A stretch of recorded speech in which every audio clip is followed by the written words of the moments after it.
8절 그리고 11절 말씀을 함께 묵상합니다.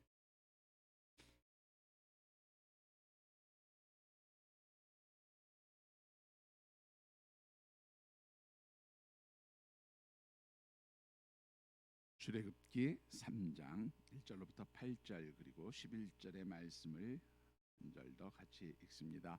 우리 다 쳤은 줄 알고 함께 말씀을 교독으로 받들어 읽겠습니다. 제가 먼저 말씀 받들어 읽습니다. 1절입니다. 모세가 그의 장인 미디안 제사장 이드로의 양떼를 치더니 그떼를 광야 서쪽으로 인도하여 하나님의 산 호렙에 이르매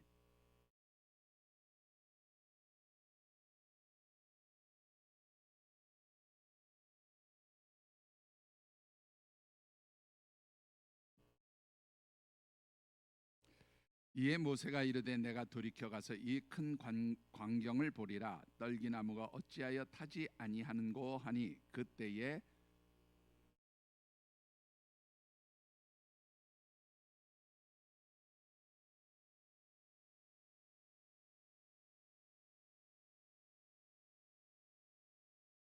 하나님이 이르시되 이리로 가까이 오지 말라. 네가 선 곳은 거룩한 땅이니 네 발에서 신을 벗으라.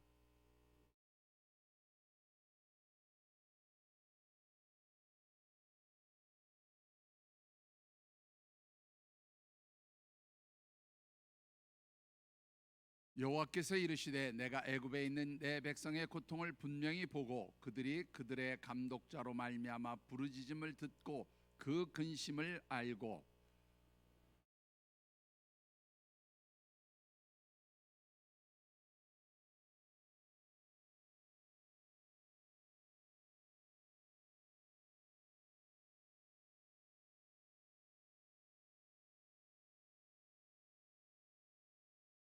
마지막 절은 우리 11절 함께 말씀을 받들어 읽겠습니다. 모세가 하나님께 아뢰되 내가 누구이기에 바로에게 가며 이스라엘 자손을 애굽에서 인도하여 내리까. 아멘. 오늘 역시 마음을 여는 이야기. 오늘은 좀 머리가 복잡하게 어려운 이야기들이 쓰여 있는 글입니다. 한번 읽어보시지요.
예, 8가지는 다 읽어보셨으니까 나중에 집에 가서 차분하게 한 번 더 읽어보시고요.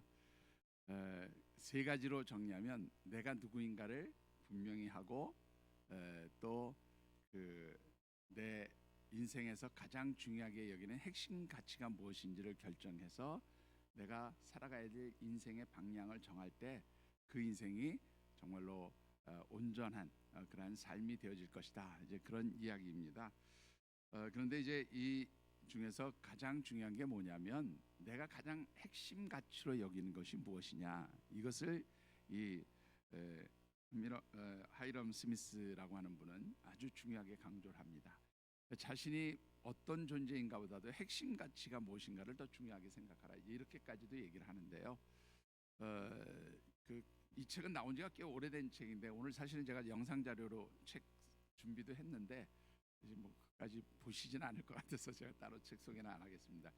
그런데 이 책에서 지금 말하는 것이 뭐냐면 가장 우선적인 것이 핵심 가치가 뭐냐라고 얘기할 때, 내가 가장 소중하게 여기는 가치가 뭐냐라고 할 때에 그 가치의 선택은 결국 내가 누구냐에 따라서 결정된다는 거예요. 내가 어떤 사람이냐에 따라서 나의 핵심 가치가 결정될 것이고, 그 핵심 가치가 결정될 때 내가 어떤 인생을 살아갈 것이냐가 결정될 것이다. 이제 그런 이야기입니다. 여러분들, 우리는 이미 정체성이 정해진 사람들이에요. 그렇죠? 여러분들은 어떤 사람들입니까? 나는 누구입니까? 오늘 모세가 11절에 내가 누구입니까? 이런 이제 질문을 하나님께 드리는데요. 여러분들, 나는 누구입니까? 여러분들 스스로 나는 누구입니까? 나는 하나님의 사람, 그리스도인입니다. 예수 믿는 사람이잖아요. 그러니까 우리의 정체성은 이미 정해져 있는 거예요. 하나님의 백성, 하나님의 자녀라는 정체성이 정해져 있다라는 겁니다. 그러면 이런 정체성을 가진 우리들은 무엇을 최고의 핵심 가치로 생각하며 살아갈 것인가? 그것이 결정되면 우리의 삶은 하나님 기뻐하시고 인정하시는 삶이 되어질 것이다. 저는 그렇게 생각을 합니다. 오늘 본문에 보면 이 모세라고 하는 사람이 가장 중요하게 생각해야 될 핵심 가치가 무엇인가를 우리에게 간접적으로 보여주고 있음을 보게 됩니다. 여러분들이 오늘도 주신 말씀 함께 묵상하는 가운데 우리의 삶이 정말로 하나님께서 인정하시는 온전한 그러한 삶으로, 인생으로 인정받는 그러한 축복의 사람들이 되어지시기를 주님의 이름으로 축원합니다. 자, 오늘 먼저 생각해 볼 것은 하나님께서 호렙산 떨기나무에 임재하셔서 모세에게 나타나셨을 때에 이 모세가 하나님께 자기에 대해서 표현한 고백이 있어요. 자, 우리 먼저 1절, 2절과 그리고 11절을 한번 같이 받들어 읽어보겠습니다. 1절과 2절을 먼저 같이 읽어보겠습니다.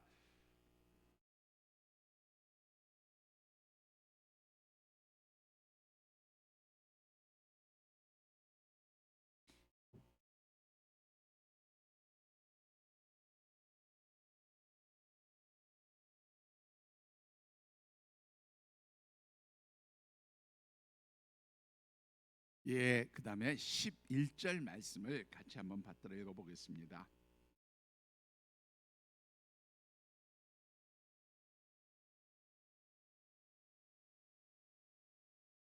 자, 여러분들, 모세의 정체성은 3번 바뀝니다. 그렇죠? 제일 먼저는 어떤 위치였어요? 애굽의 왕자였고, 두 번째는 미디안 광야의 목동이었고, 세 번째는 하나님이 쓰시는 이스라엘 민족의 지도자라고 하는 그런 3번의 정체성의 변화가 일어나게 됩니다. 자, 그런데 이 애굽의 왕자로 있던 모세가 하루아침에 미디안 광야의 목동으로 전락을 해버려요. 자, 그런 모세가 어느 날 이제 자기의 장인 이드로의 양떼를 몰고 이제 그 양떼를 먹이기 위해서 방향을 잡은 게 어떻게 아마 하나님의 산이라고 불리우는 호렙 쪽으로 그렇게 발걸음을 옮기게 된 것 같습니다. 그리고 그곳에서 모세는 아주 놀랍고 신비한 경험을 하게 되죠. 그것은 바로 떨기나무 가운데 불이 붙어 있는데 그 불이 타지 않는 거예요. 이 불이 붙어 있는데 나무가 타서 없어지지 않는 겁니다. 그런데 이 떨기나무라고 하는 것은 뭐 나중에 다시 말씀을 드리겠지만 일종의 가시나무 같은 그런 것입니다. 여러분들, 광야에 있는 나무들은요, 그야말로 수분이 적기 때문에 이 지금 수분이 충분히 공급되고 영양분이 충분히 공급되는 그런 나무들과는 전혀 다릅니다. 그야말로 마른 막대기처럼 그렇게 아주 그렇고요. 그 다음에 이 잎이 있으면 그 수분이 빨리 증발되기 때문에 그 작은, 그러니까 아주 습기가 없는 땅에서 그걸 끌어들여서 수분의 발산을 막기 위해서 사실은 가시로 변하게 되는 것이 이 광야에 있는 나무들의 특징이에요. 그래서 이 떨기나무도 일종의 이제 그런 나무 중에 하나인 겁니다. 그러니까는 이 나무에 불이 붙으면 수분이 거의 없으니까 그냥 다 타버려요. 여러분들, 그 떨기나무들은요 정말로 뭐로만 쓸 수 있냐면 목재로 못 씁니다. 땔감으로 못 씁니다. 왜요? 집어넣으면 그냥 타버리기 때문에. 그러니까 이 떨기나무는 불쏘시개 정도로 쓰면 쓸 수 있는 거예요. 그런데 그 떨기나무 가운데 불이 붙었는데 타지 않는 거죠. 이 나무가 벌써 다 타서 없어져 버려야 되는데 사라지지 않는 거예요. 모세가 놀라서 그것을 보려고 가까이 갈 때 하나님께서 이제 모세를 만나 주십니다. 그리고 이제 그 모세를 부르시는 가운데 11절에 모세가 이런 고백을 해요. 내가 누구이기에 바로에게로 가며 이스라엘 자손을 애굽에서 인도해 내겠습니까? 여기서 중요한 것은 뭐냐면 내가 누구이기에, 바로 이 고백, 내가 하나님 누구입니까? 이 고백은 일반적으로 두 가지 의미를 담고 있어요. 하나는 뭐냐면 이 구약 시대에 하나님을 만나는 많은 사람들이 하나님 내가 누구이기에 하나님 앞에 감히 이렇게 설 수 있습니까? 이런 고백들을 참 많이 합니다. 다윗이 특별히 그런 표현들을 많이 쓰거든요. 그런데 이 구약의 여러 인물들이 하나님 내가 누구이기에 저를 이렇게 귀하게 여기십니까? 하나님 은혜를 주십니까? 뭐 이런 표현들을 할 때 그 내가 누구이기에라고 하는 이 표현은 바로 무슨 말이냐면 하나님 나는 하나님 앞에 한없이 낮고 천한 존재입니다. 나는 부족하고 연약한 존재입니다. 그래서 하나님의 긍휼히 여기시는 은혜로 사는 사람입니다. 바로 이렇게 하나님 앞에 자신을 겸비하고 낮추며 하나님을 높여드리는, 하나님께 영광을 올려드리는 그러한 삶을 고백할 때 쓰는 것이 바로 내가 누구이기에 라는 표현입니다. 그리고 오늘 본문에서 모세가 사용하는 표현은 물론 첫 번째 표현도 있지만 좀 더 중요한 의미로 이 모세에게 해당하는 것은 뭐냐면 사실은 나는 아무것도 할 수 없는 무기력하고 아무것도 할 수 없는 그런 존재입니다라는 자기 패배감에 사로잡힌 고백이기도 했습니다. 여러분들이 잘 아시는 대로 이 모세라고 하는 사람은 애굽에서 왕자라고 하는 신분을 가지고 있었던 사람이에요. 그야말로 1인 지상, 그죠? 1인 지상 아니야, 만인 지상 1인 지하죠. 그죠? 죄송합니다. 그야말로 모든 사람들 위에 있고 아버지는 아니지만 그 뭐 당시로는 할아버지가 되겠죠. 바로 공주의 딸, 그 아들로 입양이 된 거니까. 그러니까 굉장히 권세가 있는 자리에 앉아 있었던 사람입니다. 그러니까 자기의 힘으로 모든 것을 다 할 수 있다고 생각했던 사람이었을 거예요. 그랬던 그 모세가 하루아침에 살인자의 신세가 되고 그래서 미디안 광야에 도피 생활을 하면서 목동으로 전락했을 때 그는 아주 지독한 패배주의에 사로잡혀 있었던 겁니다. 아, 나는 아무것도 할 수 없는 존재구나. 이제는 미디안 광야에서 양떼나 돌보는 무기력한 존재이구나. 사실은 이 고백을 담은 것이 하나님 도대체 내가 누굽니까? 하나님 나를 부르신다고요? 나 아무것도 할 수 없어요. 아주 좀 표현이 그렇지만 자기 스스로에 대해서 비하하면서 자기를 그야말로 아무것도 할 수 없는 무기력한 존재임을 고백하는 단어가 바로 내가 누구입니까? 라는 이 고백이에요. 두 가지의 고백 중에서 오늘 우리는 두 번째 이 의미를 담은 모세의 고백을 가지고 말씀을 좀 더 깊이 있게 생각해 보려고 합니다. 오늘 모세가 왜 이렇게 무기력한 존재로 그야말로 처절한 패배감, 실패자로서의 그런 입술의 고백을 내고 있느냐라는 거예요. 이 모세의 실패, 모세의 패배는 다른 것에서 시작된 것이 아니라 어디로부터 시작됐어요? 자기의 힘과 능력으로 무엇인가를 이루어보려고 하는 거기에서부터 모세의 실패가 시작되었다라고 하는 것입니다. 여러분들 출애굽기 2장 11절, 12절과 15절의 말씀, 참고 말씀을 같이 한번 읽어보시죠.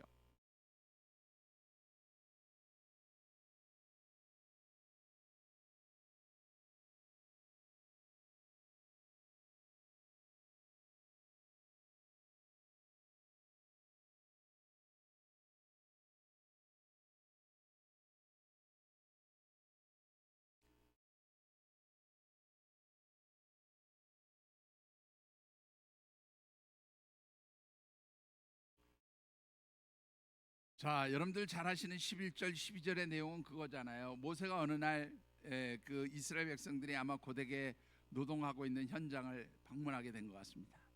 그런데 이 애굽의 감독자 중에 하나가 이 노예 생활을 하고 있는 이스라엘 백성들을 때리는 걸 보고 아마 속에서 울분이 치솟았던 것 같아요. 이 모세는 정체성은 분명히 있었습니다. 왜냐하면 여러분들이 아시는 대로 나일강에서 건짐을 받은 뒤에 미리암으로 인해서 모세가 누구의 손에서 양육을 받아요? 젖을때고 애굽 바로왕의 공주의 궁궐로 들어가기 전까지 친어머니에게 그렇게 그 양육을 받는단 말이죠. 아마 이 어머니는 그 아들 모세를 철저하게 이스라엘 사람으로서의 정신을 가지고 살아가도록 그렇게 가르치고 양육시켰던 것 같아요. 그러니까 이 모세는 비록 자기가 애굽 사람에게 입양된 애굽 왕 바로의 딸에게 입양된 왕자의 신분이지만 그 속에는 뭐가 항상 있었어요? 나는 하나님의 백성이다, 나는 하나님의 사람이다, 나는 이스라엘 백성이다라고 하는 그 정체성이 분명히 존재했었던 겁니다. 그런데 자기의 동족을 때리는 걸 보고 울분이 치솟았어요. 무슨 생각을 합니까? 내가 왕자인데 내가 젖간놈 하나 죽인다고 누가 뭐라 그러겠어? 주위에 둘러보니 마침 사람도 없겠다. 죽였습니다. 그리고 묻었어요. 모든 것이 완벽하게 감춰졌다고 생각을 했습니다. 그런데 어느 날 또 나가니까 이번에는 이스라엘 사람들끼리 다투고 있습니다. 너무나 화가 나고 답답했겠죠. 그래서 뭐라고 얘기합니까? 니들 왜 싸우냐? 니네들끼리 지금 싸울 때냐? 아마 그러고 책망을 했겠죠. 그러니까 이스라엘 사람들이 뭐랍니까? 네가 우리의 왕이냐? 우리의 재판관이냐? 네가 뭔데 떠드냐? 아마 이러고 반발을 하게 되는데 이 이야기가 아마 바로왕에게 들어간 것 같아요. 그러니까 결국 바로왕이 이거 안 되겠다. 그리고 모세를 죽이려고 하는 겁니다. 그래서 모세는 하루아침에 살인자의 신분으로 미디안 광야에 도피를 하게 된 것이죠. 여러분들 한번 생각해 보십시오. 이 모세가 지금 원했던 것은 뭘까요? 아마 우리가 이 성경 내용의 짧은 이야기지만 그 속에서 느낄 수 있는 것은 내가 가지고 있는 이 애굽 왕자의 신분, 그 힘과 능력으로 내가 사랑하는 내 동족 이스라엘 백성들을 위해서 무엇인가 해주고 이들을 어쩌면 좀 더 이 노예 생활이 아니라 자유스럽게 되는 그런 자유스러운 백성의 삶의 자리로 그렇게 회복시켜주고 싶었던 그 어떤 열망이 그 애굽 사람을 죽이게 했을 것입니다. 내 힘과 능력으로도 충분히 이룰 수 있다고 하는 그 착각이 결국 그를 실패자로 패배자로 전락하게 만들었다, 그런 말입니다. 여러분들 어떻습니까? 여러분들이 무엇을 시도하려고 하고 무엇을 계획하려고 할 때에 내 힘과 내 능력으로 무엇인가를 시도할 때 그것은 우리의 삶을 패배자로 실패자로 무기력증에 빠지는 사람으로 만들 수 있는 위험성이 너무나도 높다는 사실을 잊지 않게 되기를 주의 이름으로 축원합니다. 특별히 하나님의 백성들은 내 힘으로 내 능력으로 무엇을 한다고 했을 때 하나님 허락해 주시지 않아요. 왜요? 너는 내 백성이야. 내가 결정해야 돼. 내가 허락해야 돼. 그래야 네 일이 이루어질 것이다. 하나님 이것을 분명하게 하시는 분이세요. 그래서 하나님의 백성이 내 말대로, 내 마음대로, 내 뜻대로, 내 계획대로 내가 하고 싶은 대로 해서 되는 법이 없다, 그 말이에요. 여러분들, 하나님의 백성들의 정체성을 가진다는 것은, 우리가 하나님의 자녀로서의 정체성을 가진다는 것은 다른 거 아니에요. 하나님의 절대적 주권적 섭리를 인정하는 거예요. 하나님의 뜻과 섭리에 따라서 내가 움직여갈 수밖에 없는 존재입니다.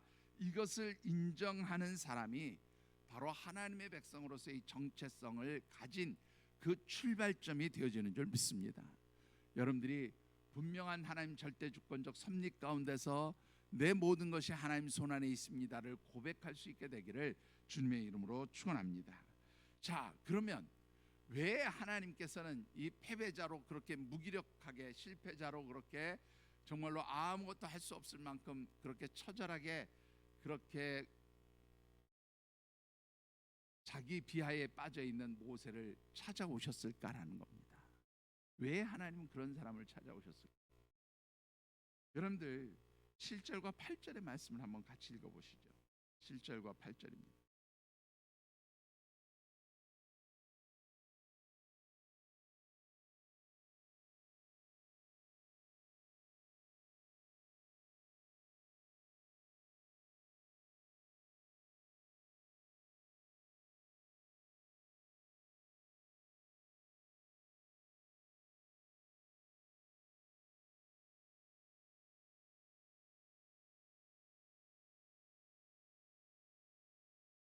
여러분들 여기에 보시면 특별히 7절 말씀을 보시면은요, 하나님은 어떤 분이신가 하는 것을 아주 분명하게 밝히십니다. 하나님 어떤 분입니까? 하나님, 내 백성 이스라엘의 고통을 내가 보고 있다. 그들의 부르짖음을 내가 듣고 있다. 그들이 무엇 때문에 근심하는지 내가 알고 있다. 하나님 말씀하십니다. 하나님은 하나님의 자녀, 하나님의 백성들이 당하는 그 고통과 아픔과 눈물을 아시는 분이라고 분명히 그렇게 말씀하십니다. 이스라엘 백성들의 고통을 내가 듣고 있다. 그들의 부르짖음을 알고 있다. 그들의 근심이 무엇인지를 하나님이 듣고 계시다는 거, 알고 계시다는, 보고 계신다는 거예요. 하나님의 백성들을 그 고통의 자리에 아픔들, 눈물들, 근심들을 아시는 하나님께서 누구의 눈물도 아세요? 모세의 눈물도 아셨던 겁니다. 하나님 그 모세의 아픔과 눈물과 그 근심들을 하나님 고쳐주시기를 원하셨고, 그래서 하나님 그를 찾아오셨던 것입니다. 우리 하나님은 찾아오시는 하나님이십니다. 여러분들, 하나님께서 이 고난주간에 우리 주님이 십자가에 못 박히신 것도 결국은 이 땅에 우리를 찾아오셔서 우리를 위해서 자신을 죽기까지 내어주신 그 가장 극적인 사건이 고난주간 십자가의 사건이에요. 여러분들, 이스라엘 백성들의 그 고통을 보시고 부르짖음을 들으시고 그 근심을 아시는 하나님, 그래서 같은 맥락에서 아파하고 힘들어하는 모세를 찾아오신 하나님은 오늘 저와 여러분들도 찾아와 주시는 줄 믿습니다. 내가 어떠한 무기력증에 빠져 있을지라도, 내가 어떤 패배감에 빠져 있을지라도, 내가 어떤 고통의 자리에서 아파하고 힘들어하며 내가 어떤 눈물을 흘리고 내가 어떤 근심에 사로잡혀 걱정하든지 누가 알고 계세요? 하나님께서 알고 계신다는 거예요. 그래서 우리는 하나님의 주권적 섭리를 인정하고 하나님 앞에 나아가야 하는 줄 믿습니다. 나의 모든 것을 아시는 하나님, 나의 모든 아픔을 아시고 눈물을 아시고 근심과 걱정을 아시는 하나님, 그 하나님 앞에 내 삶의 주권을 내어드립니다. 맡깁니다. 하나님 도와주십시오.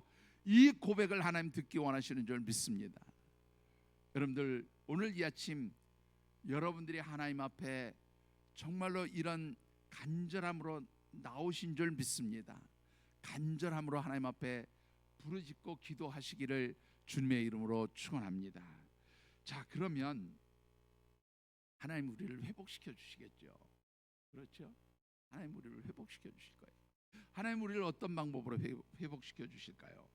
여러분들, 3절로부터 5절까지의 말씀을 같이 한번 받들어 읽어보십시다.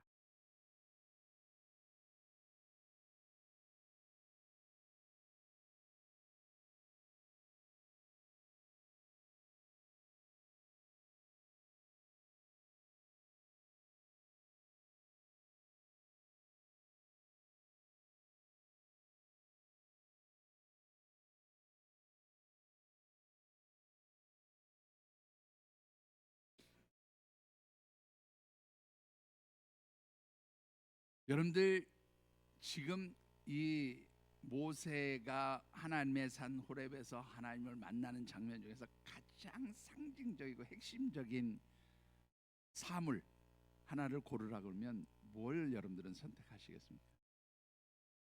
네? 뭐가 가장 상징적인 의미가 있을까요? 저는 떨기나무라고 생각해요. 이 떨기나무 자체가 지금 누구를 상징하면 모세 자신을 상징하는 거예요. 네. 여러분들, 조금 전에 말씀드렸잖아요. 이 떨기나무는 아무 짝에도 쓸모가 없어요. 모로만 불쏘시개 정도로밖에 쓸 수 있는 그런 나무가 아닙니다. 그 가운데 하나님의 영이 임재하시고 불같은 하나님의 역사가 시작되죠. 여러분들, 창세기 3장을 한번 우리 말씀 같이 한번 읽어보시면 좋겠는데요. 우리 창세기 3장 17절 18절을 같이 한번 읽어보십시다.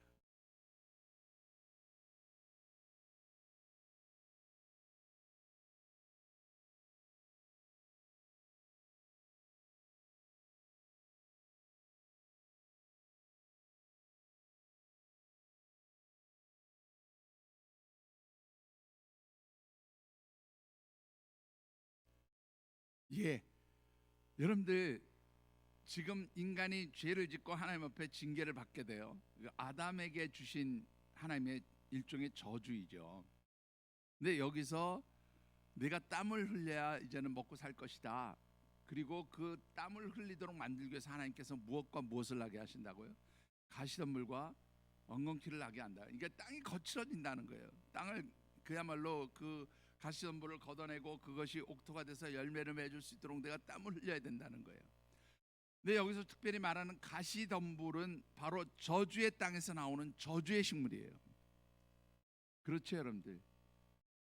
물론 오늘 본문에 나오는 이 가시떨기 나무와 가시덤불이 같은 종류의 똑같은 식물을 의미하는 것은 아니지만, 성경에서 이 가시떨기 나무나 혹은 떨기 나무나 가시덤불은요, 사실은 같은 맥락의 의미를 가진 그런 상징적 식물입니다.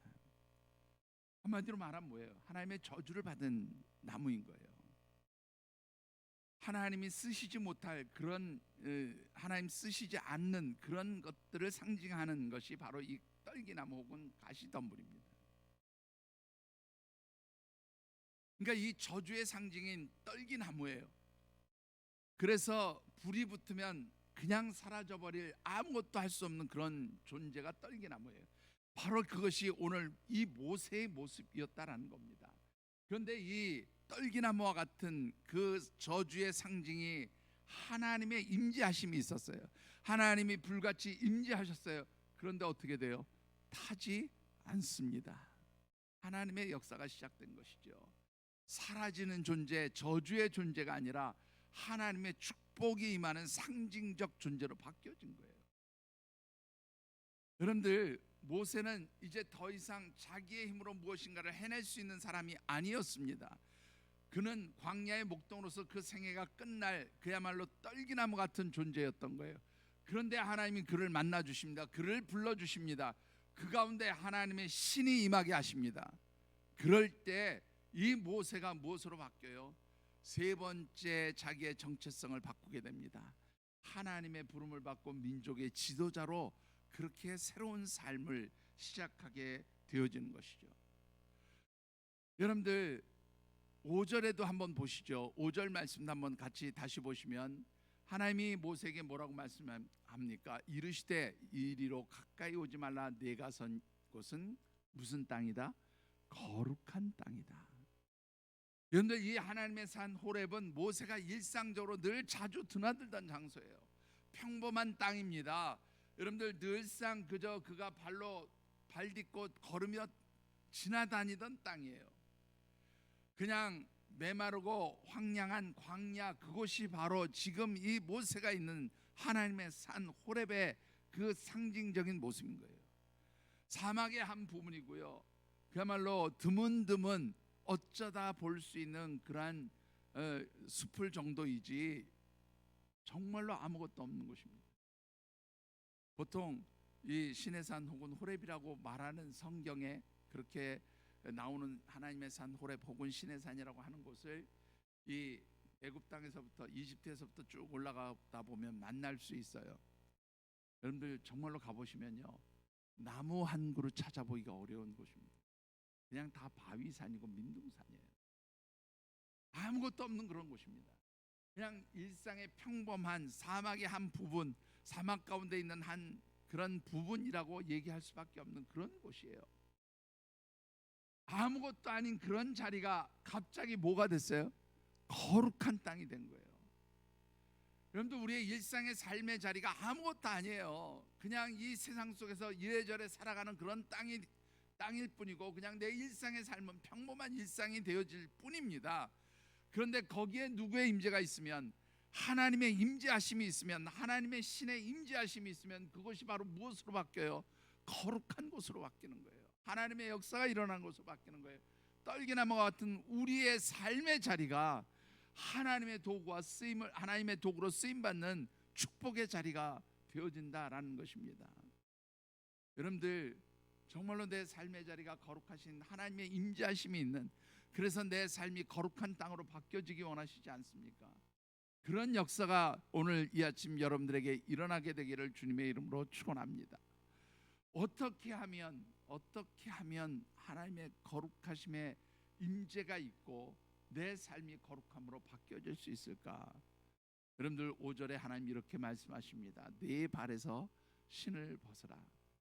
그런데 이 말씀을 저는 어떻게 해석할까 그러다가 갑자기 기도하는 가운데 하나님 주신 지혜가 이력서라는 단어가 떠올랐어요. 이력서. 그래서 제가 거기다 써놨는데요. 이력서를 한자로 쓰면 밟을 이자에다가 력자는 무슨 력자면 그게 신발바닥 력입니다. 내 신발바닥으로 밟고 지나온 과정들이 이력서예요. 하나님이 네 발에서 신을 벗으라 이 얘기는 너 지금까지 살아온 이력서 아무 의미 없어. 이제는 누구의 이력서를 쓰라는 거예요. 하나님이 신겨주시는 신을 신고 너의 이력서를 새로 쓰라 그런 말입니다. 제가 기도하다가 갑자기 하나님 정말로 놀라운 하나님의 비유입니다라는 생각이 들었어요. 여러분들 어떻습니까? 지금까지 여러분들이 어떤 이력서를 쓰고 살아왔든지 그것은 중요하지 않아요. 지금까지 여러분들이 어떤 신발을 신고 지금 이 자리까지 살아왔는지 그것은 그렇게 중요하지 않아요. 이제 하나님이 우리에게 원하시는 것은 우리의 발에서 우리의 신발을 벗는 거예요. 지금까지 내 힘으로 살아왔던 신발, 내 능력으로 살아왔던 신발, 내가 발 딛고 살아왔던 그 모든 지나온 삶의 이력서를 이제는 하나님이 찢어버리라고 말씀하시는 겁니다. 이제는 누구의 신발을 신으라고요? 하나님의 신발을 신으라는 거예요. 하나님이 이끌어 가시는 그 길로 걸어가라는 겁니다. 하나님이 도우시는 그 손길을 따라서 너의 발걸음을 떼라 그렇게 말씀하시는 거예요. 그럴 때 하나님의 역사가 시작되는 겁니다. 그럴 때 우리가 선 땅이 거룩한 땅이 되는 것이고, 그럴 때 하나님은 우리를 사용하셔서 하나님의 일들을 이루시게 되어지는 줄 믿습니다. 여러분들 모세와 같이 여러분들이 하나님 앞에 순복하시고 하나님의 신으로 그렇게 여러분들의 신을 바꾸어 신을 수 있게 되기를 주의 이름으로 축원합니다. 그러기 위해서 우리의 삶 가운데 임재하시는 그 놀라운 하나님의 불같은 임재와 역사하심을 여러분들이 이 아침 기대하시고, 하나님 정말로 빈들의 마른 풀과 같이 메마른 우리의 심령 가운데 성령 하나님 불같이 임재해 주셔서 하나님 우리의 삶이 새롭게 시작될 수 있도록 도와주십시오. 기도하시는 이 아침 되시고, 그리할 때 주시는 하나님의 놀라운 능력과 은혜의 역사들을 체험하시는 그러한 복된 역사가 있게 되기를 주님의 이름으로 축복합니다. 기도하겠습니다. 하나님